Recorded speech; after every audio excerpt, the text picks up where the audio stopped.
bendiciones, ¿cómo están? Buenos días, bienvenidos a nuestro programa Desde la Fe a través de GEM como todos los domingos.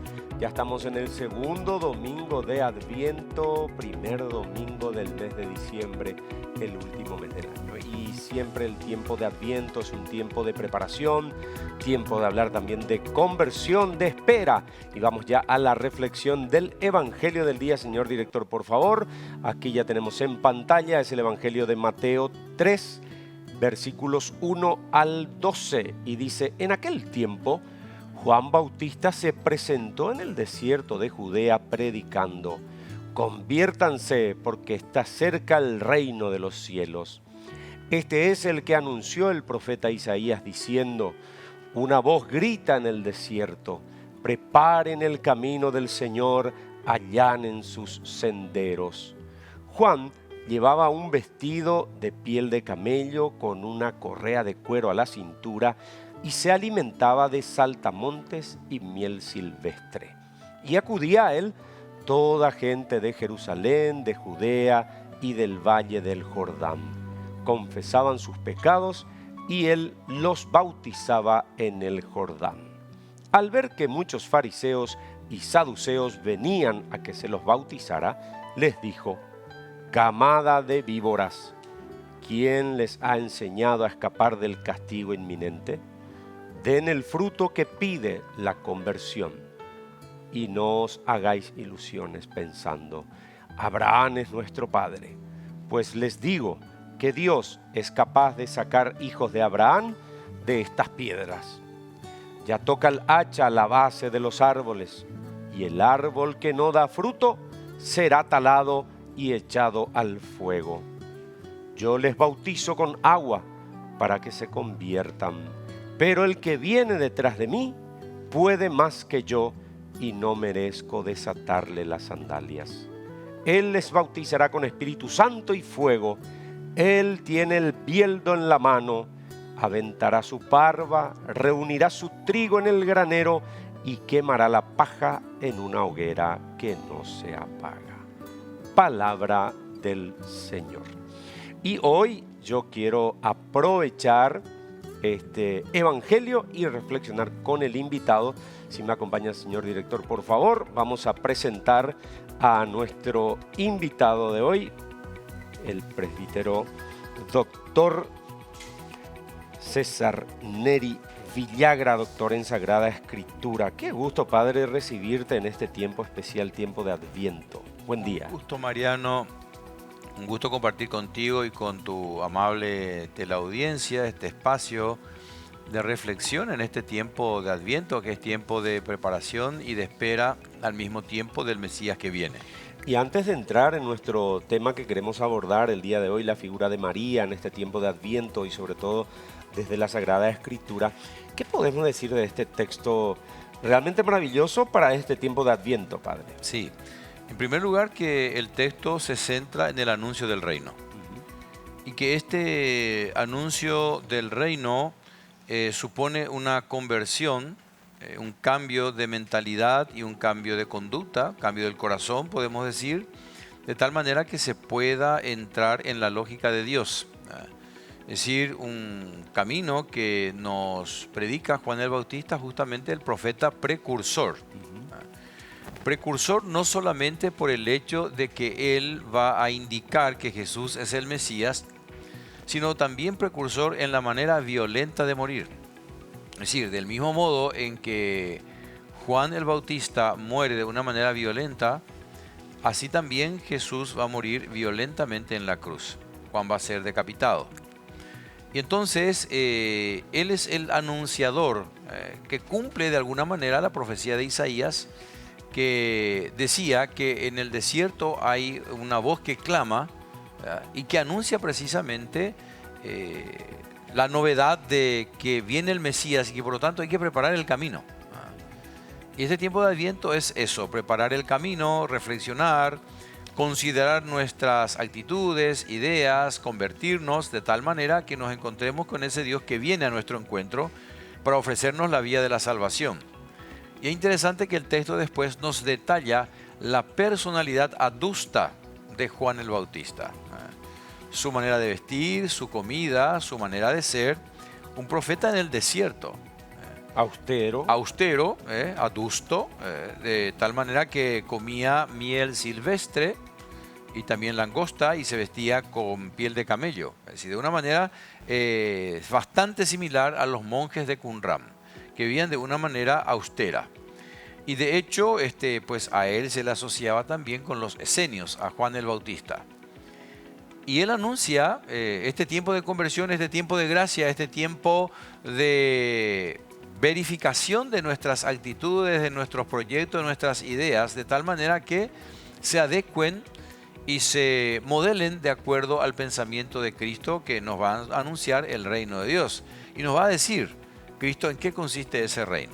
Ese reino de justicia, de amor, de paz, ese reino de reconciliación, de misericordia, que todos estamos llamados a vivir y a encarnar cada día. Y por eso que este evangelio es un evangelio de preparación, como todos los evangelios y todos los textos propios del Adviento. Prepararnos porque el Señor viene, porque el Señor llega. Y justamente va a llegar en primer lugar, no como un rey glorioso, no como un emperador, como el César de Roma, sino va a llegar como un niño. Un niño, como decía el cardenal Pironio, decía, un niño pobre que nos hace ricos, un niño frágil que nos hace fuertes. Y este es el anuncio del domingo, que la lectura propia del día, de tal manera que nos sirve como reflexión y meditación que va a marcar toda la semana. Porque de alguna manera los textos dominicales tienen que marcar la semana y convendría hacer, por ejemplo, una lección divina, es decir, rezar, meditar, porque es un tiempo fuerte, un tiempo de preparación, de vigilancia y de espera. Y después ya vendrán los días propios de Navidad en este nuevo año litúrgico ya, porque desde Cristo Rey finalizaba un año litúrgico y comenzamos ahora un nuevo año litúrgico. Así es. Gracias, Padre César Neri, por esta reflexión. Así cerramos la reflexión del Evangelio del día. Y ahora queremos entrar en nuestro tema propio. El 8 de diciembre celebramos una fiesta muy importante, que es la de la Inmaculada Concepción de María, que la Iglesia celebra, Padre, a nivel universal. Y a nivel local nosotros celebramos también la festividad de la Virgen de Acupé. Entonces dijimos con el Padre, ¿por qué no hablamos un poco de la figura de María? Y no tanto de esa figura materna que vemos una imagen y ella es hermosa y la vemos tan bella. Sin embargo, en la Sagrada Escritura tenemos el relato, por ejemplo, del nacimiento de Jesús, de lo que sufrió ella como madre. Pero me gustaría que hagas una breve introducción de la figura de María en la Sagrada Escritura. Sí. Padre. Hablamos nosotros de la figura de María, no solo en el Nuevo Testamento, sino también hablamos de sus antecedentes en el Antiguo Testamento. Podemos partir, por ejemplo, del mismo Génesis, cuando la mujer pisa la serpiente. Y la serpiente trata de hacer daño a la mujer, a la figura de la mujer, en el talón. Y finalmente dice que la mujer pisa la serpiente. El hijo de la descendencia de la mujer, que va a ser el Mesías precisamente, ya es una figura de alguna manera que proyecta hacia el futuro a María.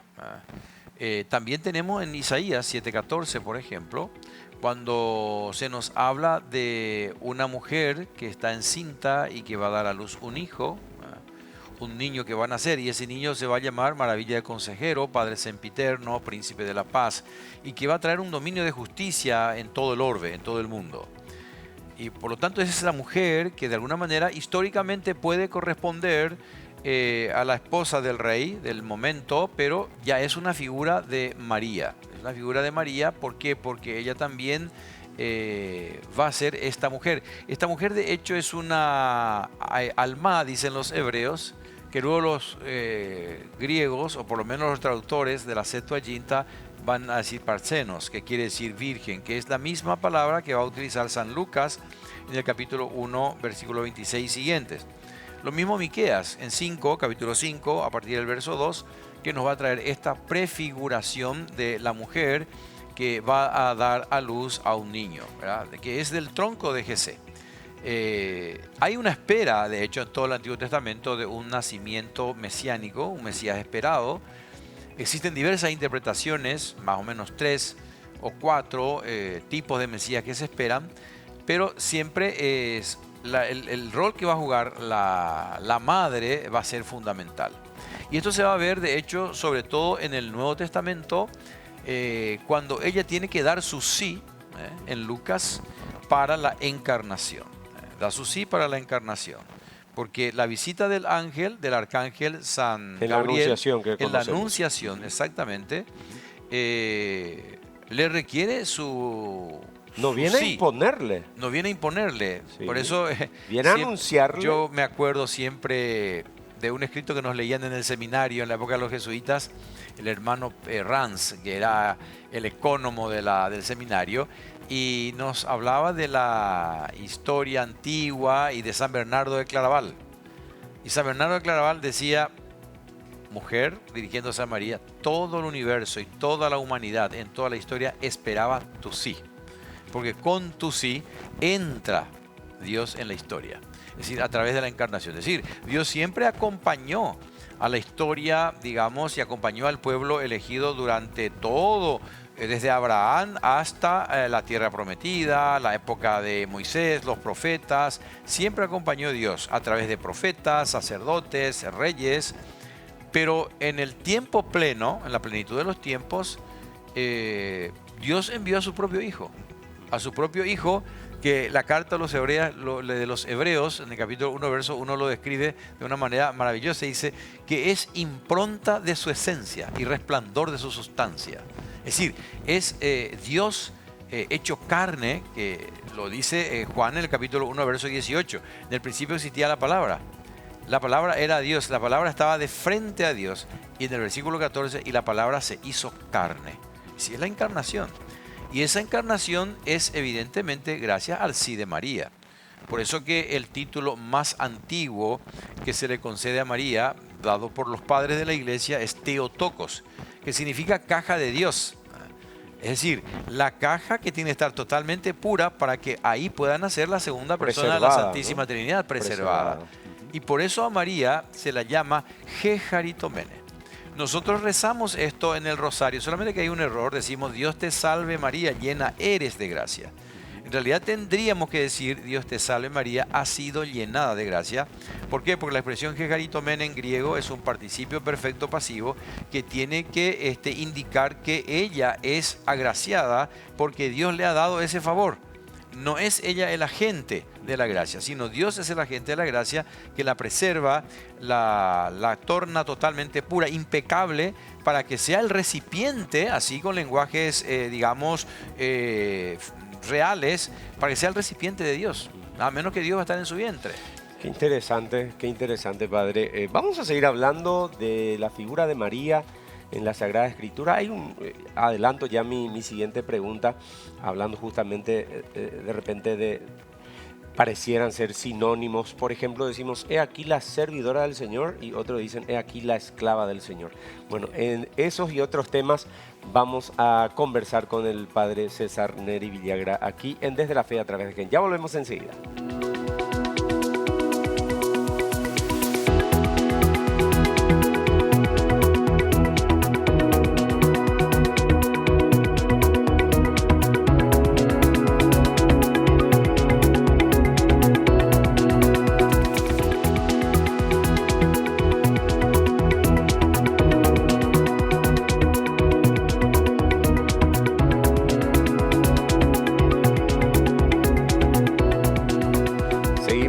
Desde la Fe a través de GEM, en el día de hoy conversando con el presbítero doctor César Neri Villagra, doctor en Sagrada Escritura, hablando de María, de esa figura tan importante para nosotros desde la Sagrada Escritura. Padre, nos íbamos a la pausa con una pregunta: ¿qué es correcto decir, he aquí la servidora del Señor, o he aquí la esclava del Señor, como a veces decimos, sobre todo en el Ángelus? Sí. Evidentemente aquí hay que partir para explicar del texto original.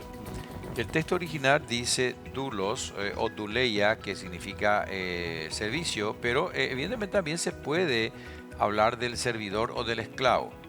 Pero la diferencia está en la manera de traducir, por el hecho que el esclavo no tiene libertad, es decir, porque hace una tarea obligada Bajo por el yugo. bajo el yugo, así por la circunstancia de esclavitud que se encuentra. Sin embargo, el servidor es una persona libre. Por eso es interesante que cuando el pueblo hebreo sale de Egipto y hay un cambio de patrón, de jefe, digamos, porque el jefe era el faraón. Pero al entrar en la tierra prometida, el nuevo Señor es Dios. Y entonces dice, serás mi siervo, ya no esclavo. Para indicar la libertad que tienen, la identidad de persona, porque ellos eran no persona, se negaba la persona, digamos, al ser esclavos. Es decir, pueden ser objetos, cosas, podían ser asesinadas, muertas, vendidos, etc. Pero cuando ya es persona, son libres. Y por lo tanto, el servicio que se hace por una convicción, se hace por una decisión propia, libremente, sin ninguna atadura. Entonces lo que Dios pide es el servicio. Y por eso en el caso de María, y eso hay que subrayar, ella es la servidora del Señor. Podemos decir también esclava en el sentido de que es una servidora, digamos, totalmente... Se dispone en plenitud. Que se dispone en plenitud, exactamente. Pero en el sentido de servidora, entendiendo esto que ella libremente acepta.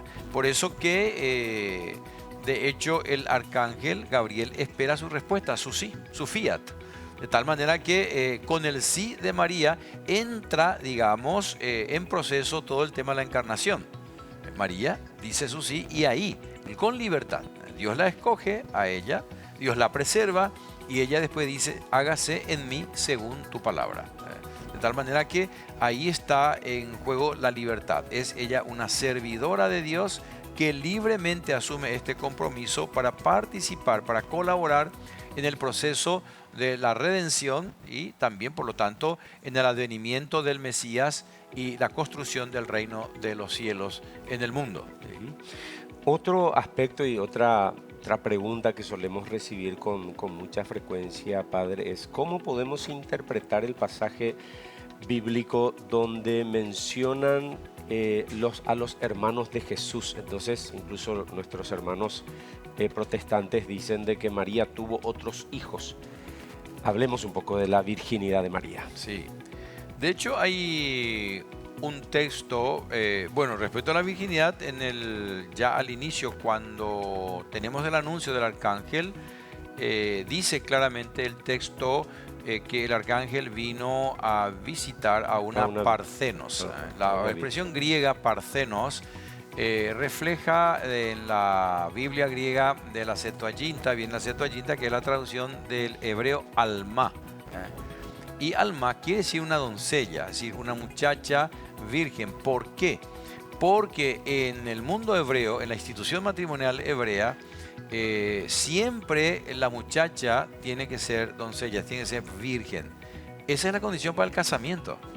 O sea, no es solamente María, sino tiene que ser virgen toda muchacha. Ya era una cuestión cultural. Era una cuestión cultural. Por eso que en el matrimonio, cuando después de un año, porque en la institución matrimonial hebrea se tiene un año de espera.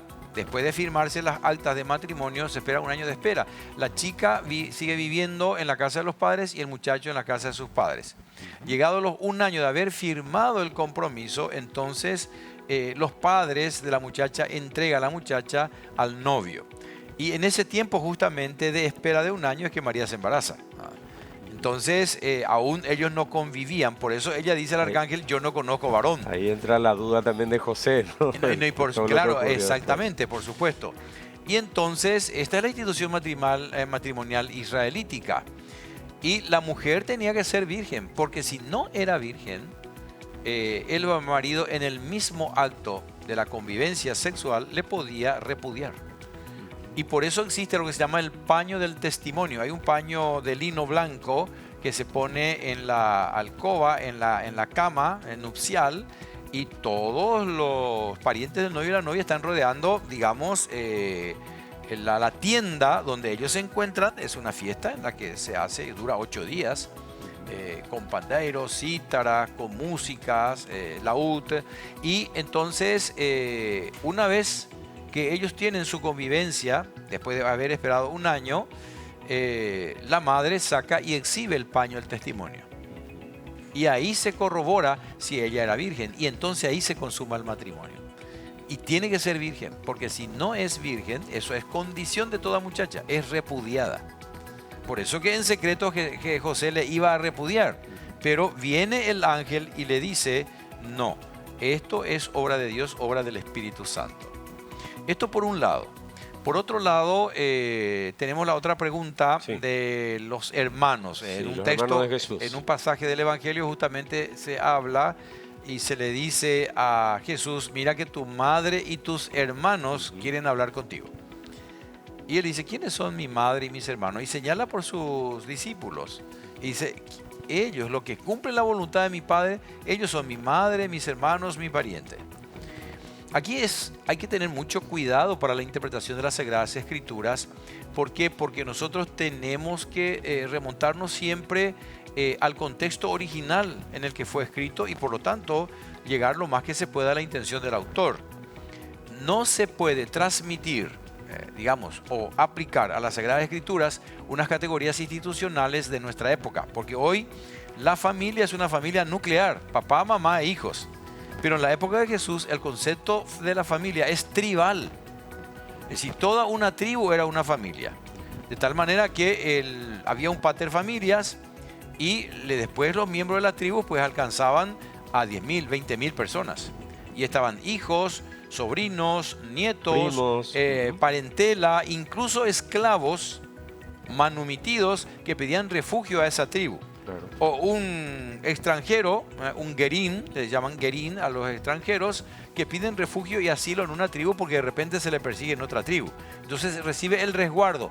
La palabra aj en hebreo, aj, AJ, digamos en castellano pronunciado así, aj, es la que se traduce fue por singuenés o adelfos, cosanguíneo o hermano, ¿verdad? Y esta palabra aj hebrea se traduce para decir hermano, primo, sobrino, pariente, vecino, amigo. Es decir, es una palabra polisémica. De manera que yo puedo traducir perfectamente este texto del Evangelio donde le dicen a Jesús, tu madre y tus hermanos están aquí, tu madre y los miembros de tu tribu quieren hablar contigo. Porque en ningún pasaje del Nuevo Testamento se dice que María tuvo otro hijo. No dice explícitamente. No se puede, por lo tanto, deducir del hecho de que se diga tus hermanos, porque el concepto de hermandad y de fraternidad en el mundo bíblico hebreo era muy distinto a lo que nosotros hoy entendemos. Entonces eso está en la base de una comprensión errónea de la hermandad para decir de que María tuvo otros hijos. Y hay que pensar acá, si ella fue Jejaritomene, es decir, preservada especialmente por Dios, por una acción de Dios, para ser la caja de Dios, parece posible pensar que ella tuviera que exponerse de nuevo después a una cuestión meramente rutinaria de la vida sexual común. Ella fue elegida la madre del Señor. Y aparte de eso, si nosotros vemos los relatos evangélicos, José aparece para cumplir su misión en ese pasaje en el que él protege a los hijos, va hasta Egipto, vuelve y luego desaparece del escenario bíblico. ¿Por qué? Porque es un personaje secundario que cumple una misión y luego desaparece. No se habla más después a lo largo del Nuevo Testamento, se seguirá hablando de María, pero de José después de la parte introductoria de los evangelios no aparece más. Entonces, Padre, solemos tener esa imagen de María en sus distintas advocaciones, pero ¿hay algún texto en la Sagrada Escritura o algún documento que describa el carácter de María? ¿Qué sabemos de ella? Sí, tenemos, sobre todo en Lucas es la que dedica más letras a María. Según lo que el evangelista relata, cuando Jesús desaparece, por ejemplo, y lo encuentran con los doctores en el templo, ellos, la madre y José también, pues buscaban a Jesús, le reprendía a Jesús. Evidentemente era un niño que iba creciendo porque él era verdadero hombre también, aparte de ser Dios, y le decía con dulzura y con cariño, ¿qué hiciste? ¿Por qué no hiciste esto? ¿Por qué nos dejaste? Y Jesús decía, bueno, yo tenía que hacer las cosas de mi Padre. Pero al mismo tiempo, ellos no le sancionan, ellos le reprenden suavemente. El niño explica el motivo de su actitud. Y más adelante nos dice también el evangelista San Lucas que ella guardaba todo en su corazón. Y Jesús crecía en sabiduría y Jesús también crecía en estatura. Otro pasaje que nos puede hablar también del modo de ser de María es la boda de Caná en Juan, en la que ella dice a los mozos, a los discípulos, que le dice, hagan lo que Él les dice. Por eso que es un contrasentido tratar de oponer el cristianismo, tratar de tenerle a María arrinconada o no tenerla en cuenta. Porque primero porque es un dato bíblico. Es un dato bíblico y es un dato de lo mejor porque primero ella es cooperadora, da el sí a Dios, al mensajero de Dios para la encarnación, nada menos. Y luego ella también es una persona solidaria que va junto a su prima Isabel, ve la necesidad, que ve la necesidad del prójimo y va y le ayuda. Una mujer que es ejemplar en todo sentido. Por algo Dios la eligió. En ese texto que mencionás, Padre, le dice a Jesús, no tienen vino. No tienen vino, exactamente, se preocupa por la necesidad de los demás y luego ella dice, hagan lo que Él les dice. Es decir, María nos conduce a Cristo. María no se opone a Cristo. En absoluto. Por lo tanto, yo siempre suelo decir por eso que un buen cristiano siempre tiene que ser un buen mariano. Pareciera ser que Jesús le reprende a María en ese momento al decirle, mujer, no es mi hora, Padre. Es interesante ahí ya reflexiona a mí. Así mismo es. En realidad que no, parece. Exacto. Y dijiste muy bien. Tengo incluso de memoria en la mente el texto tanto en hebreo como en griego. Ella le dice ma legui leka, así que ti emoi kai soy en griego, es decir, que a mí y que a ti, que los traductores dicen que hay entre tú y yo. En realidad las traducciones no son muy felices. ¿Por qué? Porque esta expresión en hebreo, mawiwalak, es una expresión que se usa en las cortes de las monarquías, es un término diplomático, de la esfera del mundo diplomático. Como para decir, tu preocupación, mujer, no coincide con la mía. ¿Y qué es lo que quiere decir esto? Porque María se preocupa por el vino que falta. Y Jesús le dice, eso es poca cosa. Mi preocupación está mucho más allá de la tuya. El ser humano, representada en Sion, en María, se preocupa, digamos, por las cuestiones perentorias, por la realidad de la vida. Y ahí Jesús toma distancia y dice, mi preocupación va mucho más allá. Mi preocupación es la salvación de todos ustedes. Es decir, la preocupación de Jesús es superior a la preocupación humana representada ahora en la mujer. Fíjate que en ningún momento dice María en el texto de San Juan, porque ahí aparece en el capítulo 2 la boda de Caná.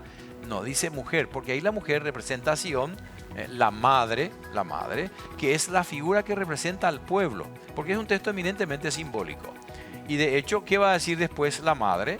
La madre va a decir, hagan lo que Él les diga. ¿Y finalmente? Y finalmente se hizo así. Se convirtió el agua en vino. Es decir, se pasa de alguna manera del Antiguo Testamento al Nuevo Testamento, porque el agua simboliza aquí el Antiguo Testamento y el vino el Nuevo Testamento. Es decir, Cristo trae una revelación mejor, superior, así como el vino en relación al agua, ¿verdad? Dice que antes, ¿puedo contar una anécdota? Sí. Vamos terminando con eso. Sí. Dice que antes los doctores, los grandes doctores de la iglesia discutían, pero como santos, santamente. Y esa es la discusión, por ejemplo, entre San Ambrosio y Santo Tomás. San Ambrosio ya era un obispo, un teólogo conocido, renombrado, y Santo Tomás empezaba a escribir, pero Santo Tomás sabemos nosotros que era un obispo, un doctor muy hábil, con una teología muy profunda. Entonces, como empezaba a escribir Tomás, San Ambrosio le escribe y le dice, mi querido hermano Tomás, me he enterado de que estás aguando el buen vino de la teología. Y entonces Tomás, como un gran santo, le responde y le dice, mi querido hermano Ambrosio, tú sabes muy bien que desde que Cristo vino al mundo, el agua se convierte en vino.